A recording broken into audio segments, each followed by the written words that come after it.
Nate G219, y'all know what it is. Another one coming at you. First, hit that like, hit that subscribe, hit that channel if y'all want to help out.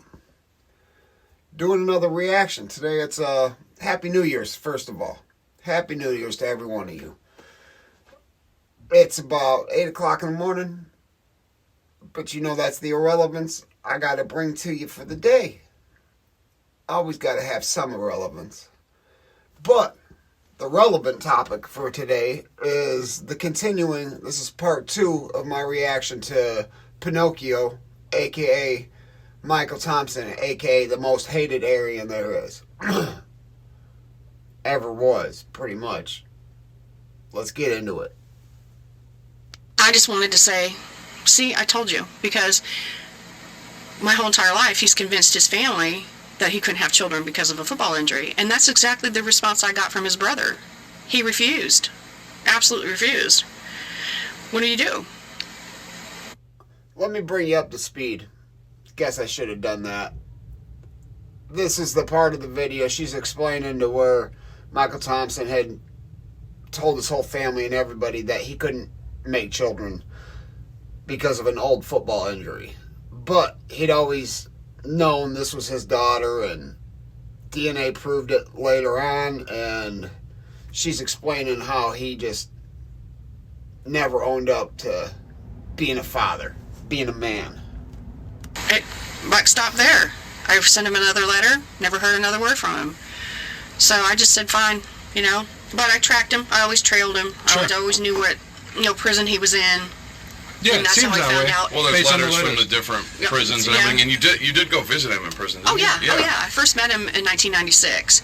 But again, how I found him was through a newspaper article about redemption in the in the Orange County Really? Register. Yeah, in the Orange County Register, and it was about whether or not he was a changed man in redemption. And I contacted the reporter and I said, "Listen, I'm his daughter." Yeah. And first Michael denied it, and then I sent him pictures, and then he says, "Oh, you look just like my sister."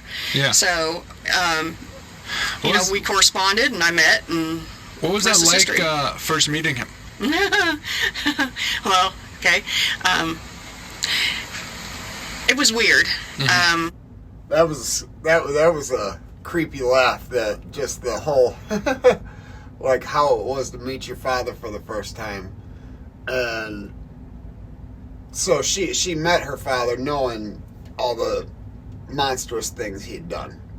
She met him after the conviction, after he'd been in prison and all that. So whether it was in prison, I don't know. Maybe she says it. We'll see. Driving up to Corcoran, I didn't know what to expect. It was in prison. I didn't really know what he looked like, other than what I had seen in his earlier days in the 80s. Mm-hmm. With the patch on his eye, the big old buff muscles. Sure. I didn't know what he sounded like, and I had to be approved to visit him because he was in the PHU, Protective Housing Unit. And I walked up to the gate, and there he was. So that right there, the PHU, the Protective Housing Unit, they got protected yards, they protected units. Each prison has its own term for the protective custody units. And Michael was there because of telling on people. Dropping out of the AB was one thing, because you can get out respectfully. But he went out bad. He went out in a very bad way. So he had to spend a majority of his 45 years in the protected yards, which I want to say, I know it was more than 35 years, because I want to say he was only in the main line for 8 years out of 45 years. That means he went out bad early on, way early on. And there, this big 6'4" rock. I mean, just huge.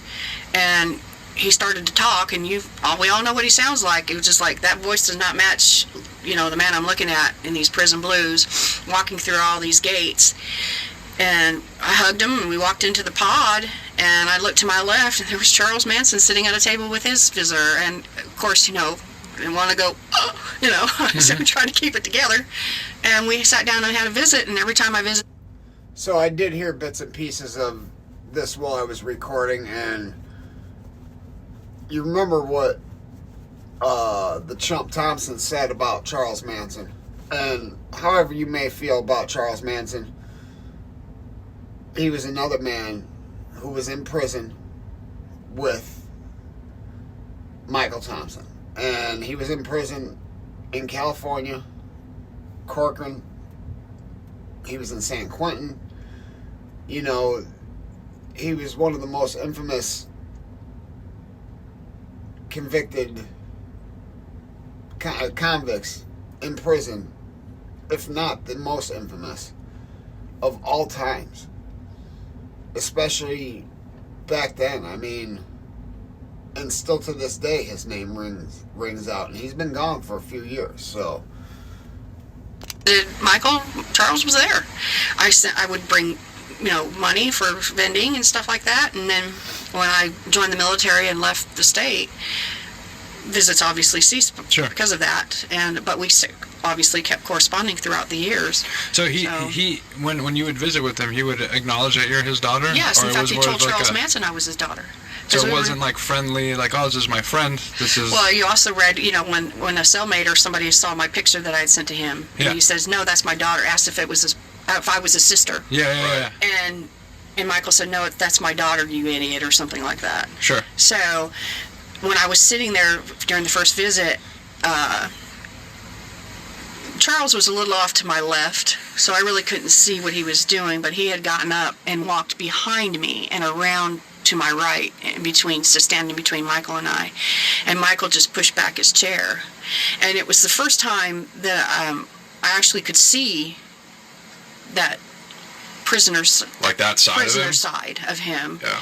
Because, grant you, he doesn't know what Charles is going to do, Sure. And Charles wanted to know who I was and asked him who I was. And Michael said, this is my daughter. And he acknowledged me to Charles Manson. Yeah, he did. And at one point, during one of the visits, Charles wanted a picture of him. I couldn't imagine how that would feel as a daughter. Not being a woman, obviously never been a daughter. How that would feel being introduced to somebody portrayed as one of the biggest, largest monsters ever. Even though he never personally took a life, he did manipulate others into taking lives and doing some very twisted things. Very, very twisted things. Everybody knows of Sharon Tate and what happened. I'm not going to get into that. If you don't know, look it up. It's a disgusting thing that I'm not going to discuss on my channel. I'm not going to glorify anything that happened because of what Charles Manson said or did. But to be introduced to him, I just couldn't imagine the feelings she must have had going on inside. Self and his visitor and myself and Michael, and so we got the picture. And unfortunately, I did lose it. Being military, you lose some things, and that's unfortunately. But there are witnesses who have seen it. But that's not a big deal. I mean, I've met Charles Manson. I have seen him. I've had my picture taken with him. Yeah. But when I was going to visit my father. Sure. And I was going to get all those answers that. So that being said, what she just said, she had her picture taken with him. Now, what Michael Thompson has said about him is that he was a punk. He didn't hang out with him. They offered him protection. If you're protecting somebody and they're a punk and you're not going to introduce them to your daughter. You're not going to let them take a picture with your daughter, no matter what. No convict, no man. Get the hell out of here. He was probably enamored with the fame that Charles Manson had. And he probably wanted what Charles Manson had inside those walls. And that was a lot of respect, a lot of fans. Everybody wanted that. So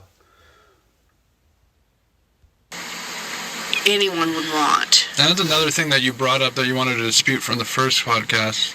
Maybe not dispute, but you had something contrary to what Michael says, because Michael sat right in that same chair that you're sitting in on that same microphone saying that Charles Manson was a punk and that he took his women, and you say that he was quite friendly with him and you never got the sense. Is that accurate, or am I making that up? You know, you're right. Okay. I mean, Charles, the visits that I had with Michael, Charles never had a woman there. They were all male visitors. That's his prerogative, whatever. So Fair. I can't dispute that part of Michael's. But I never got the impression from Michael that he disliked Charles, because anytime Charles came around, he would talk to Michael. They were friendly. Yeah, they were friendly towards each other. And if I don't like someone, it ain't none of your damn business who I'm talking to. Yeah. Fair enough. Why do you care? Yeah, let alone taking pictures. But yeah, I mean, we don't know the... My point exactly. If you don't like him and you think he's a punk, you're not going to have your daughter take a picture. You might be cordial with people at most. You're not going to introduce them to your family.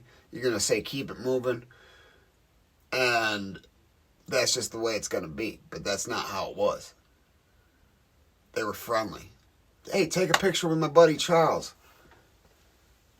He's a sick man. Michael Thompson, I hope he sees this. You're a chump-ass bitch. We don't need to get into whether no. the relationship was... Whether it was good or not, but I was leading into more of the things that you wanted to dispute, which were the initial reason that you reached out. There was quite a few Michael things. told me that Charles wanted to be Michael's friend and wanted protection from the AB. Yes. And that's where it stopped. But I never got the impression, every time I visited Michael, that he disliked Charles. You don't take a picture with him. You don't talk to him. You don't, that's just how I roll. I don't, Sure. Right. And being Michael, one of the most feared men in the prison system, why would he give a damn what Charles Manson thought? So No, I never of course. got, so in answer to that question, I never... One of the self-proclaimed most feared men in prison. I don't think he was as feared as people lead on, except maybe to get told on. That was the biggest fear for Michael. And you see how she doesn't say Dad? She calls him Michael. That's because he's a chump. It's because she's embarrassed to have this man as half of her creator. got the sense that he disliked him.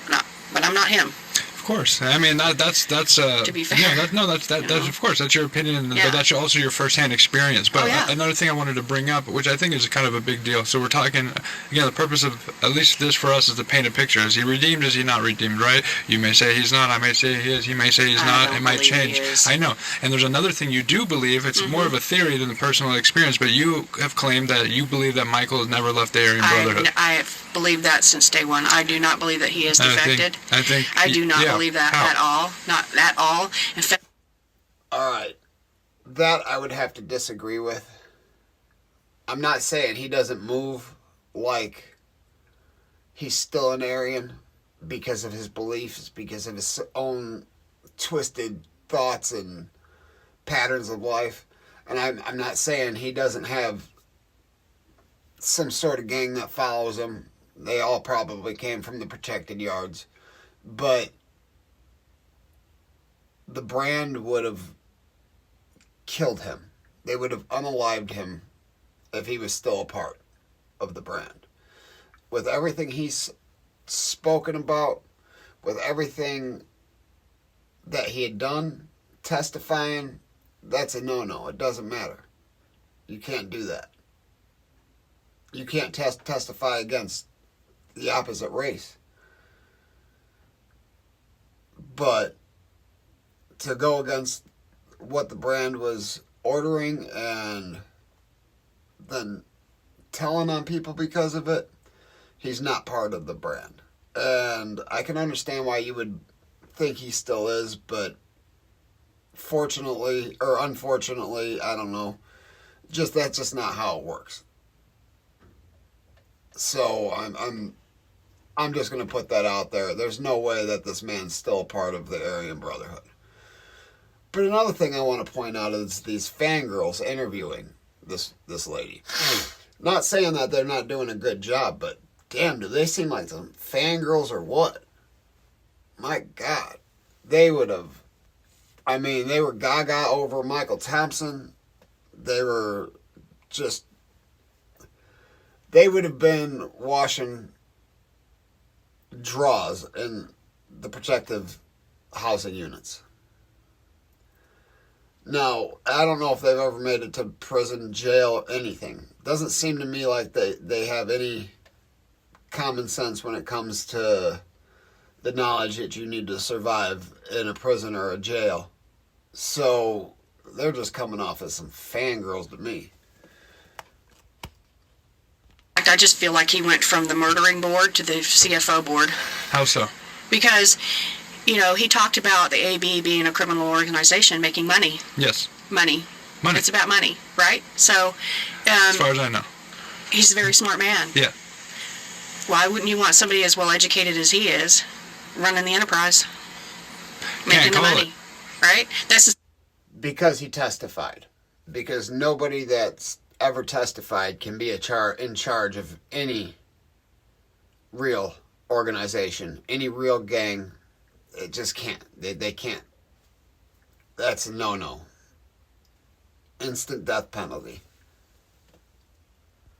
This is my perspective. No, it's your This is perspective, what I get I'm it. thinking. This is what's going through my head. And you know, he was talking about the blood in and the blood out. And if you watch the documentaries and you pay attention to the things that are being said and the way that the AB is being portrayed, I believe 100% that it's blood in and blood out. And why would you be put in protective housing if that wasn't a true, you know, risk? If you're going to turn on the AB, Sure. that's a true risk. So you've been able to survive in prison since, when did he turn on him? 83? No, he said about 35 years. 83? And you managed to stay alive all this time? It's because he was in the protective housing units. That's the only reason he remained alive. Because if he was on the main line, I don't think it would have been a day before he was aired out, just poked full of holes, bleeding out on the yard. I don't think it would have taken a day. I don't know, you know? And I you find that also- very hard to believe. and- And yet you've amassed wealth while behind bars. Sure. I got my very first tattoo. His bread or something like that. They had tattoo parlors. Yeah, you said they she had was hired to cover up his legitimate businesses on the outside. Yeah, she was hired to cover up his tattoos so that you couldn't recognize him, because, you know, he turned on the AB. And so they ended up getting married, and they had tattoo parlors. And I went to one of the tattoo parlors and got my very first tattoo there. Mm. Now, I believed it was his tattoo parlor because that's what he told me. Sure. And you said there's another reason for why he really left the Aryan Brotherhood. He said it was because there was the organization was they started killing innocent civilians. You said that's different. Mm-hmm. What's that story? Well, is he talking about? Well, I think he's talking about the Curtis Price. Sure. Yeah, and what happened with that. And I have been given some information that his original defection from the AB was because he angered Robert Lee Griffin, otherwise known as Blinky, I believe is what they called him. And he also became a high-ranking AB member. And I don't know the circumstances of that, but his so-called defection, and he talks about never running from someone. But he was running from that man. He was running from that man. So that doesn't make any sense to me. It just doesn't compute with me when you put in the pieces. Not only did he run, he ran for 35 of 45 years. And I think it was a little longer than that. And now he's back on the run because he's back in prison. I don't know if they put him back into protective housing. I don't know how any of that works. But he's back in prison. The most hated Aryan ever is back in prison as an Aryan dropout, as somebody that turned against the Aryans, ratted on them. Now he's back in prison. Doesn't matter how old he is. He's got a death warrant that's been signed. No, not by the governor. By somebody that's going to carry out the punishment anytime they can. Anytime they can. It's on site. No matter what, for that man. Together, and this piece just does not fit. When you're touting yourself as an individual who's not only one of the most feared men in the prison system, that you've never killed anybody. Well, then why the hell why are they fearing you? Yeah. I don't know. I know these are rhetorical questions. Sure, of course, these are totally rhetorical questions. These are questions that I've asked myself over the years. So in meeting with him, reading his letters and seeing all of his documentaries and everything else that I've read, all the newspaper articles that I've read about him and everything, I just don't believe that he ever left the AB. I just believe he just went on over to the other board. And that's how he's still alive? I believe that's why he's still alive. And I also believe that's why he's now sitting in jail. Really? Yes, because How so? Excuse me, making money. I mean, he's got 33 counts of fraud against him. Yeah, like $1 million, million and a half, almost $2 million. And his wife was sitting dollars. here saying, you had asked her the question. We talked about this earlier. You had asked her the question. It's a lot of dollars. Yeah, no shit. I don't know. Those guys just kind of irk me a little bit. Which, I'm sure I irk some people, but I don't really care. I just don't know that these guys are made to interview anybody about prison topics. They should probably stick to, how do you like driving this Toyota, this Prius, this Camry, whatever. I don't think they should be in the prison genre. These fangirls just, it's a lot of dollars. About how could you not have known? How could you be so blind or Naive, were you being complicit? Right. And she said, well, I did have some concerns and I did bring them up. And he responded with, what do you want me to do? Kill him? Well, what kind of rational person would say something like that? Unless that's something you're used to doing. That's what goes through my mind. I have no proof of what I'm claiming. Yeah. But I know him outside of his own family members, Sure. of the family, more than anybody. No. 25 years I've been corresponding with him. Corresponded and with I do him a not lot. believe for a minute that he's left the AB. But he wanted me to be fearful for my safety and to keep quiet. Yeah, and what do you think that angle was? Because that's what, again, what I wanted to bring up. Because he's talking to you for all these years, and then all of a sudden he just goes radio silent, let's just so to speak. He went dark. He went dark on you for 4 years, and then all of a sudden you see that he's out on a podcast, and then months later, our podcast, here we are sitting here. Mm-hmm. And I feel like you have to have some ideas about that, and I think these ideas are important. Just having you talk here is it's giving more context to everything that's been said with what's in the newspapers, what's in our last episode with his wife, and his 2 previous episodes, and then what's out there in the ether with other channels. I believe that I don't fit his narrative. And what is that narrative? That is that what I'm doing right now. Yeah. Saying what I'm saying right now, because it contradicts a lot of what he says and what he has said. And, I mean, it just doesn't fit into that. And as a piece of shit, I could see him just disowning his own daughter because she's telling the truth. He wants to portray himself as this man, that this warrior, this just pure prison monster, when he's a chump. And now that she's calling him on his BS, he don't want nothing to do with her. I mean, he wants to keep the BS going. He wants to manipulate everybody. Like you heard, 33 counts of fraud. What the hell is the difference of committing the fraud compared to lying to the world? He doesn't care. He's a selfish chump, never cared about his daughter, unless it benefited him. He got a visit. He got food out of the vending machine. That was his initiative. Like, he had a lifetime in prison to do, and those are some perks. Getting those visits, getting those candy bars and zoom wham whams out the damn vending machine. Nice cold can of pop. That was his initiative then.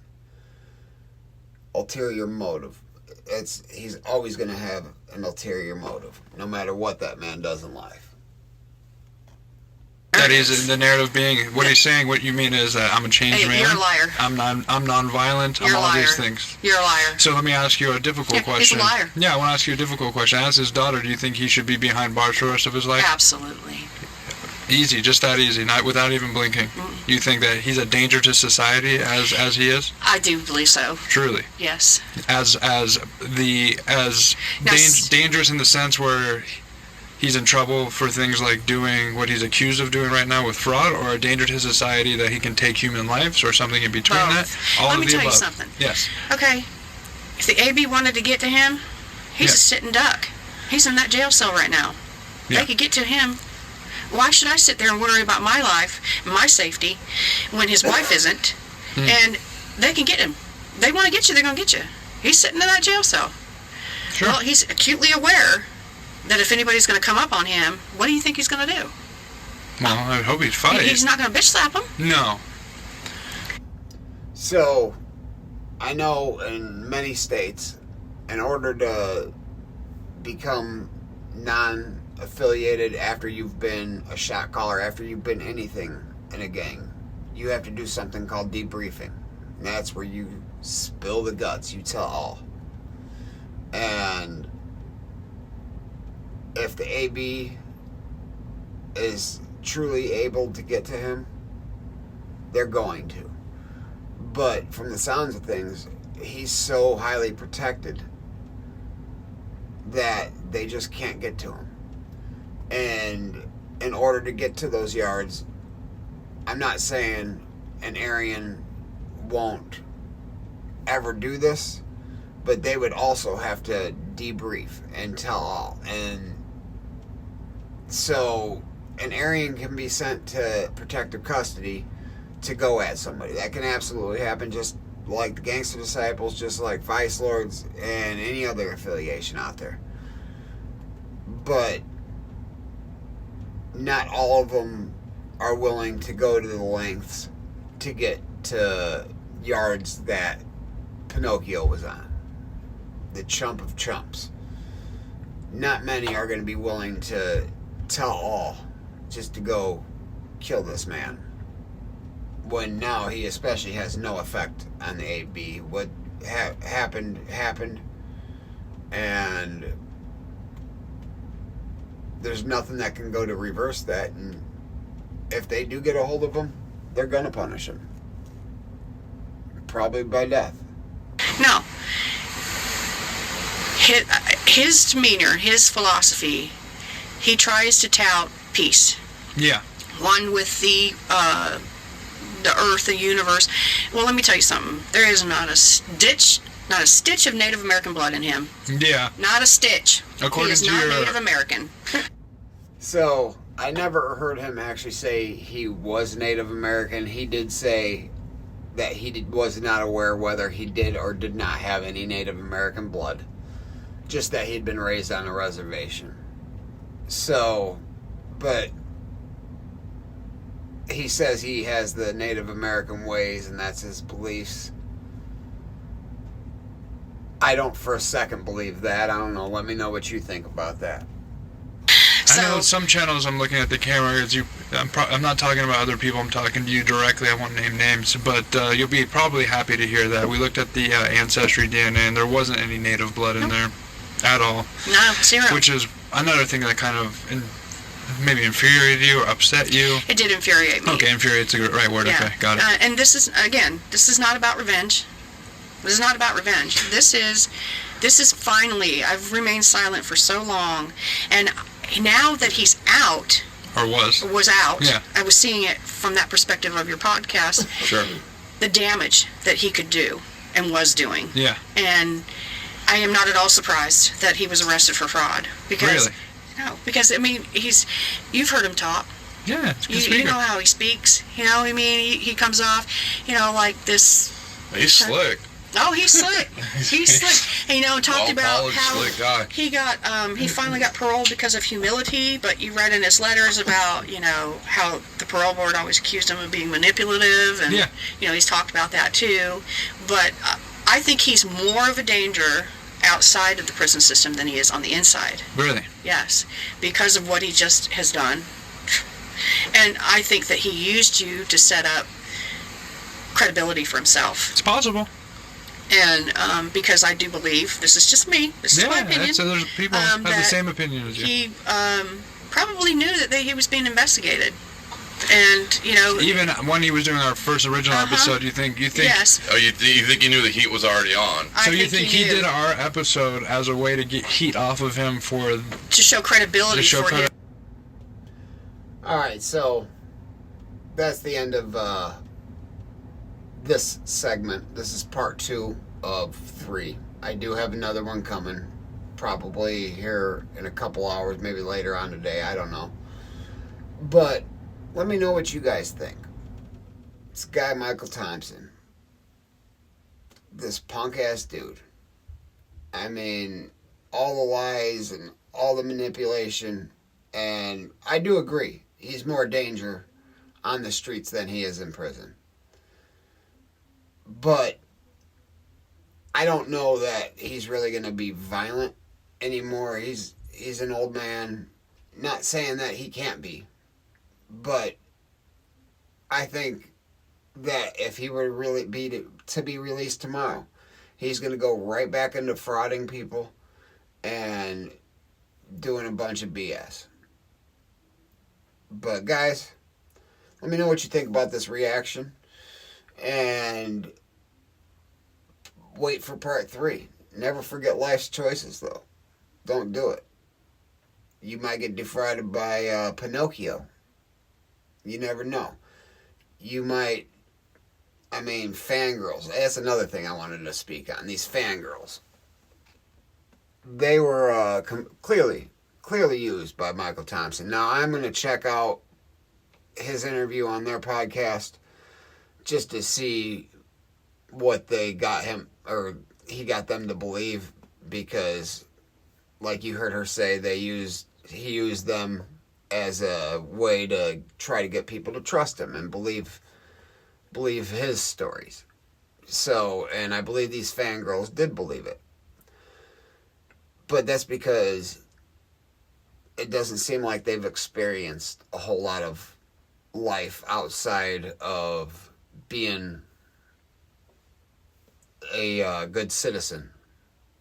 Which I'm not saying there's anything wrong with, but you got to open your eyes. When you're dealing with a convict, an ex-convict, somebody that's done 45 years in prison, you got to understand there is an ulterior motive to talk to you. They have no reason to want to even associate with you, let alone be friends and tell you a bunch of truth. They want you to believe certain things so they can get what they want out of you. And they did. He did. He got what he wanted out of these two fangirls. So, but hey, hit that like, hit that subscribe, hit that channel if y'all want to help out. Always remember, if they ain't hating it, you ain't making it. Peace.